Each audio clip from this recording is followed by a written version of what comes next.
इस करम का करूं शुक्र। वालेकुम अस्सलाम वरहमतुल्लाह।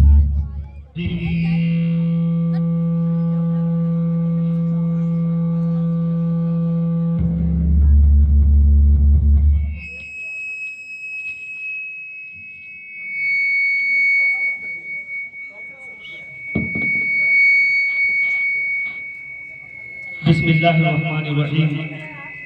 अल्लाहु रब्बु मुहम्मदिन सल्लल्लाहु अलैहि वसल्लम नहनु इबादु मुहम्मदिन सल्लल्लाहु अलैहि वसल्लम नहमदुहु व नुसल्ली व नुसल्लिमु अला रसूलिहिल करीम अम्मा बाद अऊज़ु बिल्लाहि मिनश शैतानिर रजीम बिस्मिल्लाहिर्रहमानिर्रहीम वत्तक़ू यौमन तुरजऊना फीहि इलल्लाह आमन्तु बिल्लाहि सदक़ल्लाहुल अज़ीम व सदक़ रसूलुहुन नबियुल अमीनुल मतीनुल करीम व नहनु अला ज़ालिका लमिनश शाहिदीन वश्शाकिरीन वल्हम्दुलिल्लाहि रब्बिल आलमीन। आज की ये अज़ीमुश्शान पुरनूर महफिल एक बेटे ने अपने बाप के नाम से, एक भाई ने अपने भाई के नाम से, एक बाहयात लोगों ने अपने मरहूम के नाम से, मेरी मुराद मरहूम अनवर अली साहब की इसाले सवाब की गर्ज से इस महफिल का इनेकाद किया।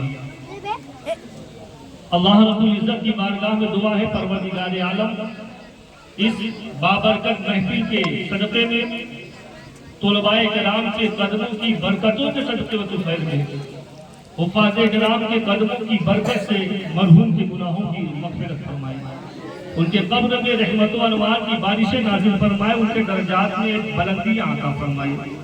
अज़ीज़ाने गिरामी वक़ार, बड़ी अच्छी बात हमारे भाई, हमारे दोस्त जनाब मोहतरम हाफिज़ कारी शम्स आज़म साहब क़िबला ने बताई और उनकी बात ज़हन में अभी तक गूंज रही है कि आज के इस दौर में जिस दौर में लोग मंत्री को अपना मेहमान बनाने में फख्र किया करते हैं, उस दौर में जिस दौर में लोगों की कोशिश होती है कि फला इंडस्ट्री का एमडी हमारा मेहमान हो जाए, जिस दौर में लोगों की कोशिश ये होती है कि एसओ साहब हमारे मेहमान बन जाए, समाज में हमारी इज्जत बढ़ जाए, एमएलए साहब मेहमान बन जाए, समाज में हमारी इज्जत बढ़ जाए, फला रईस हमारा मेहमान बन जाए, हमारे समाज में इज्जत बढ़ जाए। उस दौर में इन्होंने एमएलए को भी इनवाइट नहीं किया, इन्होंने एसओ को इनवाइट नहीं किया, इन्होंने किसी मिनिस्टर को नहीं बुलाया, बल्कि इन्होंने बुलाया है तो नबी करीम सल्लल्लाहु अलैहि वसल्लम के मेहमानों। गोया कि ये बताना चाहते हैं, गोया कि ये बताना चाहते हैं कि आज ये दुनिया सलामत है, जिम्मेदारी के साथ की मौजूदगी में ये दुनिया सलामत है तो ये तुलबाए किराम के कदमों की बरकत है। आसमान से बारिश की बूंदें गिरती है तो ये तुलबा के कदमों की बरकत है। हवाएं चलती है तो ये मदरसे में पढ़ने वाले तुलबा की बरकत है। ये वो जात है, ये वो लोग हैं। आज लोग इनके अंदर कमियां तलाश करते हैं। मेरे प्यारे, इतना याद रखो कि बेअयब तुम्हें नबी और फरिश्तों के अलावा कोई नहीं है। अगर तुम उस मखलूक को तलाश कर रहे हो जो गुनाहों से पाक है, तो याद रखो अल्लाह ने मासूम सिर्फ दो गिरोह को बनाया है, एक अंबिया, दूसरा फरिश्ता, तीसरा कोई मासूम नहीं है। तुम उनके अंदर ऐब तलाश करते हो, तुम्हें ये मामूली लोग दिखाई देते हैं, ये तुलबा है। कौन सा तुलबा? तुम्हें मामूली दिखाई देते हैं। याद रखो, किसी के जाहिर को देखकर किसी के बातिन का अंदाजा न पूछ इन फिर का बोझों की इरादत हो तो देख उनको, यदे पैदा लिए बैठे हुए हैं आस्ती में, यदे पैदा लिए बैठे हुए हैं आस्ती में। किसी के जाहिर को देखकर उसके बातिन का फैसला करने की कोशिश मत करना। मैं मानता हूँ, हाँ मैं मानता हूँ, इनके कपड़े पुराने हो सकते हैं, इनके कपड़े फटे हो सकते हैं, इनके पैरों में जो चप्पल है वो टूटी हो सकती है, इनका बिछौना गंदा हो सकता है, इनकी टोपी गंदी हो सकती है। मैं मानता हूँ ये गरीब हो सकते हैं, ये फटे हाल हो सकते हैं, इनकी जूतियां टूटी हुई हो सकती है, लेकिन खुदा की कसम याद रखो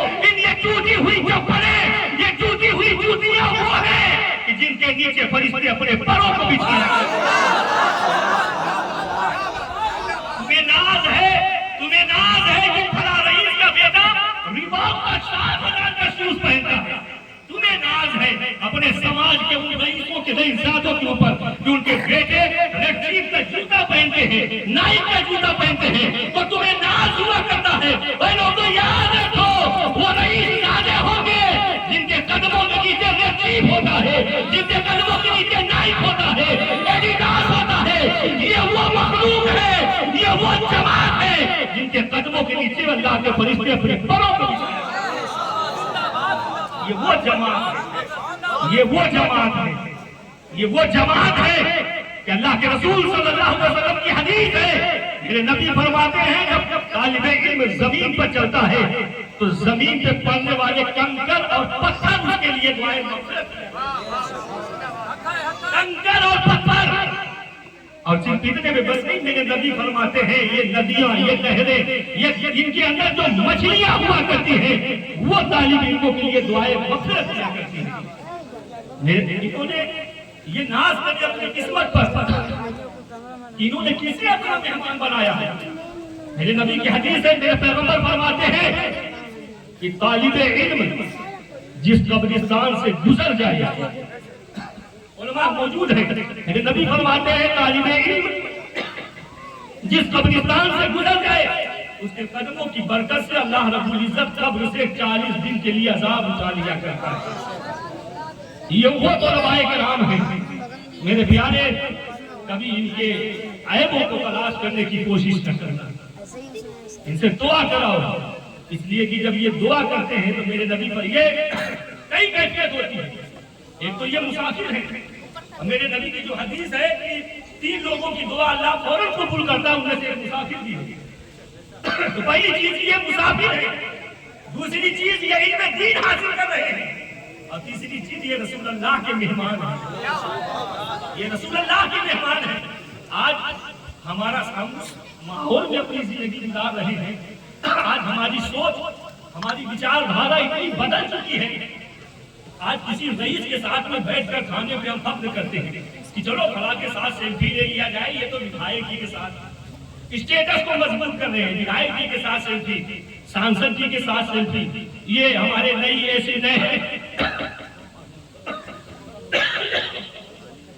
नए एसीपी साहब आए हैं, इनके साथ सेल्फी लिया जाए, उनके साथ 2 लुकमा खाना, उनके साथ 2 मिनट बैठना, इसमें हमारे समाज के लोग अपने आप बड़ी इज्जत की बात समझते हैं, बड़ी इज्जत की बात समझते हैं।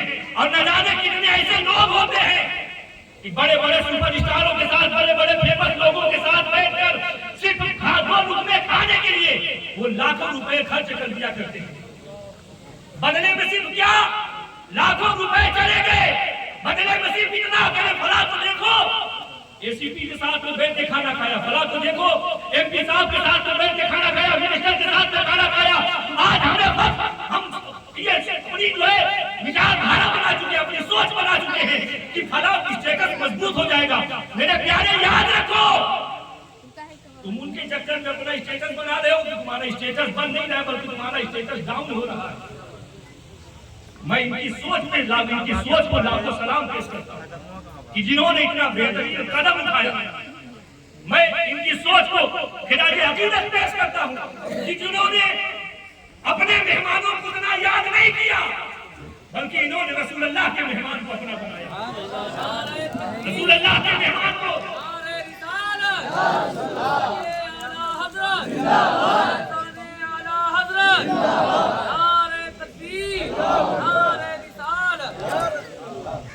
मेरे प्यारे, अल्लाह अगर कभी तौफीक बख्शे ना, कभी मदरसों के चक्कर लगाया करो, कभी मदरसों के चक्कर लगाया करो। अब उन बड़े लोगों के साथ में तो बहुत खा लिया, कभी मदरसों में जाओ, अब इन 4 तालिब इल्मों के साथ बैठकर अपना खाना नहीं बल्कि इनका खाना खाओ, इनका खाना खाओ। और तुम्हारा स्टेटस पूरी जिम्मेदारी के साथ कहता हूँ, तुम्हारा अगर इनके साथ में बैठ कर खाओगे तो ऐसा तुम्हारा स्टेटस मजबूत होगा, ऐसा मजबूत होगा कि वो स्टेटस यहाँ भी काम आएगा, वहाँ भी काम आएगा। यहाँ जो स्टोरी लगाते हो, ये स्टोरी 24 घंटे में डिलीट हो जाती है, लेकिन जब तुम मदरसे में जाओगे, इनके साथ बैठकर 2 लुकमे खाओगे, तो इनके साथ 2 लुकमे खाने की बरकतों से अल्लाह रब्बुल इज्जत तुम्हारे कब्र में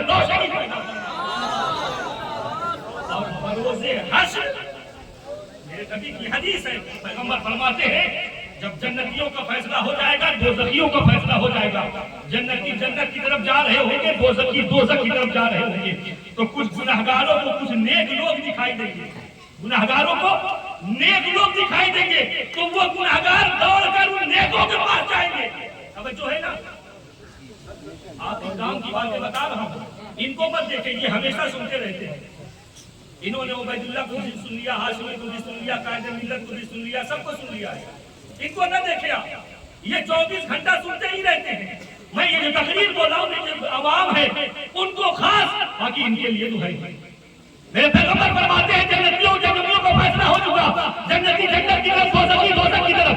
गुनहगारों को कुछ नेक लोग दिखाई देंगे, वो गुनहगार दौड़कर नेकों के पास जाएंगे, कहेंगे अल्लाह के नेक बंदे मुझे पहचाना, मुझे पहचाना। ये महफिल किसने कराई है? क्या नाम है भाई? मोहम्मद शमशाद भाई और उनके भाइयों ने, उनके घर के तमाम लोगों ने। सुनिए शमशाद भाई, आपके काम की बात बता रहा हूँ। गुनहगार नेकों की तरफ दौड़ेंगे और नेकों से कहेंगे अल्लाह के नेक बंदे मुझे पहचाना, कहेंगे नहीं पहचाना, तो वो गुनहगार कहेंगे आपने नहीं पहचाना। याद करो, एक मर्तबा मैंने आपको वजू के लिए एक लोटा पानी दिया था, वजू के लिए एक लोटा पानी दिया था। अल्लाह के नेक बंदे तेरे होते आज हम जहन्नम में जाए, चल हमारी सिफारिश कर। वो अल्लाह का नेक बंदा अल्लाह के हुजूर जाएगा, अल्लाह इसकी सिफारिश करने आया हूँ, इसने मुझे वजू के लिए पानी दिया। अल्लाह फरमाएगा जा तू भी जन्नत में जा, जिसने तुझे पानी दिया उसे भी ले जा।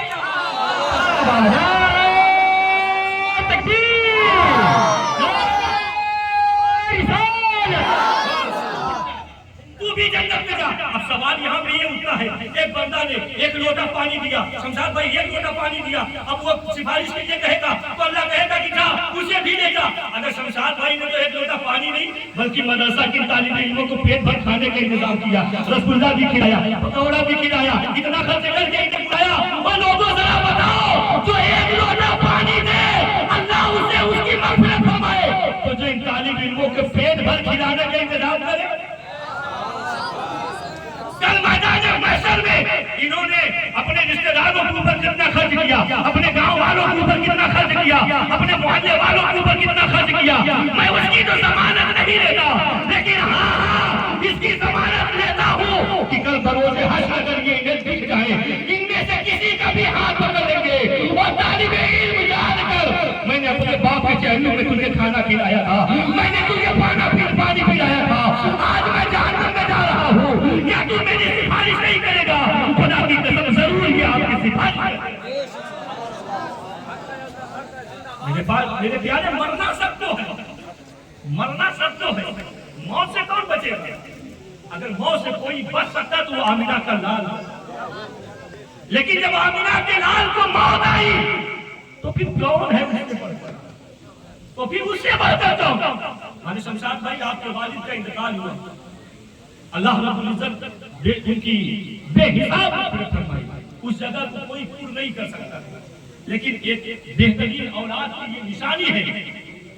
एक सहाबी हाजिर हुए, उन्होंने कहा या रसूलल्लाह, शमशाद तमाम लोग तवज्जो करें, एक सहाबी कहे या रसूलल्लाह मेरे बाप का इंतकाल हो गया, अब क्या मैं कुछ ऐसा काम है मेरे बाप को सवाब पहुंचे? क्योंकि अगर मैं मर गया तो मैं तो नमाज पढ़ नहीं सकता, मरने वाला तो नमाज नहीं पढ़ सकता, रोजा नहीं रख सकता, कुरान की तिलावत नहीं कर सकता, तस्बीह तहलील नहीं कर सकता, इस्तिग़फ़ार नहीं कर सकता, दुरूदों की कसरत नहीं कर सकता। वो सवाल करते हैं या रसूल अल्लाह मेरा बाप का इंतकाल हो गया, अब मैं कुछ ऐसा काम कर सकता हूँ तो मेरे बाप को सवाब पहुंचे, कुछ ऐसा काम? पैगंबर फरमाते हैं हाँ, वो काम क्या है? आज हम क्या करते हैं, हम सोचते हैं आज तीजा हुई हमारे समाज में जो चल रहा है, अगर हालत हाजिरा पे बात ना हो तो मैं फिर क्या किस काम की? आज मेरे भाई याद रखो, अपने पैसे को खर्च करने से पहले ये पैसा बहुत मेहनत से आता है, ये पैसा बहुत मेहनत से आता है। इसे खर्च करने से पहले आप अपने इमाम के पास जाओ, आप अपने इलाके के आलिम के पास जाओ। हाफिज अख्तर साहब बैठे हुए हैं, हमारे भाई, ये हमारे फूफाजाद भाई भी हैं, हमारे पीर भाई भी हैं और हमारे जो है दोस्त भाई भी हैं, इनके साथ मेरा कई रिश्ता है। हमारे भाई हाफिज मोहम्मद शमसे आजम साहब आपके इलाके की भी बैठे हुए हैं। कभी भी आप पैसा खर्च करना चाहते हो तो आप इनके पास जाओ और इनसे बताओ 2000 खर्च करना चाहता हूँ, कोई बेहतरीन मसला बताए। 500 खर्च करना चाहता हूँ, 50,000 खर्च करना चाहता हूँ, आपकी जो हैसियत 500, 200, 50,000, 1 लाख, आप इनसे मशवरा लेकर खर्च करेंगे, खुदा की कसम आप यहाँ भी कामयाब होंगे और वहाँ भी कामयाब होंगे। आज हमारे समाज में क्या होता है, अभी कुछ दिन पहले एक जगह चहलुम की महफिल में गए, चहलुम की महफिल में बफर सिस्टम का इंतजाम, समाज में तो वाह वाह हो गई, सोसाइटी में नाक ऊंची हो गई, तेरी अनानियत को माना गया, तू बहुत मशहूर हुआ कि फलां ने अपने बाप के तीजे पर, फलां ने अपने बाप के चहलुम पर 1 लाख खर्च किए, 25 बकरे कटाए, 5,000 लोगों को खिलाया। लेकिन मेरे भाई याद रख, तुमने खिलाया, उसने खाया, कुछ नहीं मिला तुझे। तीजा और चहलुम में दावत करना ये बिदाते सय्या में कहा जाता है। सिर्फ उतने लोगों को खिलाने का सवाब मिलेगा। तालिबे इल्म है, माजूर है, लाचार है, बेबस है, फकीर है, मोहताज है, गरीब है, यतीम है, बेवा है, सिर्फ उनको खिलाने से सवाब मिलेगा। तीजा और चहलुम के पे दावत नहीं हुआ करती है, तीजा और चहलुम की दावत नहीं हुआ करती है। लेकिन आज हम क्या करते हैं, न जाने कितना पैसा खर्च कर देते हैं। अच्छा एक चीज बताओ, और उन्हीं से वो लोग जो 50,000 खर्च करते हैं, उन्हीं से कहा जाए कि 5,000 रुपए सदक़े जारिया कर, सदक़े जारिया कर दो। पैगंबर फरमाते हैं, साहबी ने पूछा कोई ऐसा तरीका कि बाप मर गया और उसकी नेकियों का सिलसिला टूटे ना, नेकियां जारी रहे। मेरे नबी फरमाते हैं सदक़े जारिया कर। सदक़े जारिया क्या है? किसी मस्जिद में लगा दो, किसी मदरसे में लगा दो, सदक़े जारिया है। रास्ते की जरूरत है, कौम को रास्ता बनवा दो, कौम को रास्ते में लाइट की जरूरत है, अपने बाप के सारे सवाब के नाम से लाइट लगवा दो। मैं ये नहीं कहता कि मुझे दो, किसी भी मदरसे में दो, किसी भी मस्जिद में दो। याद रखो, जब तक वो मदरसे सलामत रहेंगे, जब तक वो मस्जिदें सलामत रहेंगी, वो लोग उसमें नमाज पढ़ते रहेंगे, तुझको भी सवाब मिलता रहेगा, तेरे बाप को भी सवाब मिलता रहेगा। दूसरा रास्ता, तालिबे इल्म, या तो अपने लड़के को पढ़ाओ, अपने लड़के को पढ़ाओ कि तेरा बाप, तूने अगर अपने औलाद को आलिम बनाया, हाफिज बनाया, कारी बनाया, तो वो हाफिज, वो कारी, वो आलिम तेरे लिए दुआ मग़फ़िरत का जरिया बना। लेकिन अगर अपने बच्चे को नहीं बना सकते, ये इतने तलबा मौजूद हैं, ये इतने तालिबे इल्म मौजूद हैं, इसमें से जो तुझे पसंद हो उस तालिबे इल्म का हाथ पकड़ो और कहो बेटा तेरे 1 साल की पढ़ाई का खर्च मैं बता। ये सदक़े जारिया है बेटा, जब तक तू हाफिज नहीं बन जाता, तेरी हर जरूरत को पूरी मैं करूंगा। ये सदक़े जारिया है। तीजा चहलुम में लोगों को इकट्ठा करके खिलाने वालों, रियाज अहमद बरकाती पूरी जिम्मेदारी के साथ तुम्हें एक बेहतरीन रास्ता बता करके जाना, एक बेहतरीन रास्ता। और एक चीज बताकर को खत्म करो, अपने जीते जी अपने आखिरत का सामान तैयार करो, क्योंकि हर औलाद शमशाद भाई नहीं होती है, हर औलाद शमशाद भाई नहीं होती है। कुछ दिन पहले एक बहुत बड़े रईस, करोड़पति अगर कहूं तो गलत हो जाता है, करोड़पति नहीं करोड़ोंपति था, वो मर गया। उसके घर हम लोग गए कुरान खानी में, उसके बाप से मैंने बताया कि मदरसे में कुछ काम है, 3 नए कमरे बने हैं, उसमें पुताई करानी है, या तो आप पुताई करवा दो अपने बाप के नाम से, या तो वायरिंग की जरूरत है, उसमें वायरिंग करवा दो अपने बाप के नाम से। तो उसने कहा कि ठीक है, 1 हफ्ते बाद, 10 दिन बाद, 1 महीने बाद, मेरे प्यारे याद है तुम्हें जो बताना चाहता हूँ, हर औलाद शमशाद भाई नहीं होती है। बाप करोड़ों छोड़ के गया, वो करोड़ों जमा करने के लिए बाप ने हराम नहीं देखा, हलाल नहीं देखा, रात नहीं देखा, दिन नहीं देखी, गर्मी नहीं देखी, ठंडी नहीं देखी, उसने मौसम को नहीं देखा, उसने हवाओं को नहीं देखा, उसने बारिश को नहीं देखा, उसने हराम हलाल नहीं देखा, दिन रात एक कर दिया। सब कुछ एक करके वो करोड़ों जमा करता है। उसके बाद एक दिन मौत का फरिश्ता आया, उसकी रूह को लेकर के निकल गया, उसकी रूह को लेकर के निकल गया। वो बाप को करोड़ों छोड़ के गया, अब वो तो चला गया, लेकिन वही बेटा बाप के नाम से, वो बाप जो करोड़ों छोड़ के गया, उस बाप के नाम से वो 50,000 रुपए सदका जारिया करने के लिए तैयार है। 50,000। इसलिए अपने जीते जी अपनी आखिरत का इंतजाम करो। आजाद होने वाली है। एक मिसाल देकर गुफ्तगू को खत्म करो। एक शेर साहब थे, बहुत बड़े रईस, बहुत बड़े मालदार आदमी शेर साहब थे। मेरे बच्चों तुम भी सुन लो, बहुत रईस आदमी थे। घर के थोड़ी दूर पर एक फैक्ट्री थी, बहुत तेजी के साथ चलता हूँ। शेर साहब को अंगूर बहुत पसंद थे। एक दिन शेर साहब घर से फैक्ट्री के लिए निकले तो रास्ते में बेहतरीन किस्म के अंगूर बिक रहे थे, तो उन्होंने अंगूर खरीदा और सोचा कि अभी तो घर पास में ही है, लाओ इसे घर पे देकर उसके बाद फैक्ट्री जाता हूँ। वो गए घर पे, अपनी बीवी को अंगूर दिया, कहा इसे रखो, दोपहर में आऊंगा लंच में, उसके बाद आकर इसे खाऊंगा। शेर साहब फैक्ट्री चले गए। जब शेर साहब दोपहर में आए, अंगूर बहुत पसंद था उन्हें। वो आदमी को जब कोई चीज पसंद हो, घर में मौजूद हो, तो इंसान पहले से उसके खाने के बारे में तमाम किस्म के मूड बना चुका होता है। अब शेर साहब जब दोपहर में आए, खाना लगा, खाना रखा गया, बीवी ने कहा शुरू करो।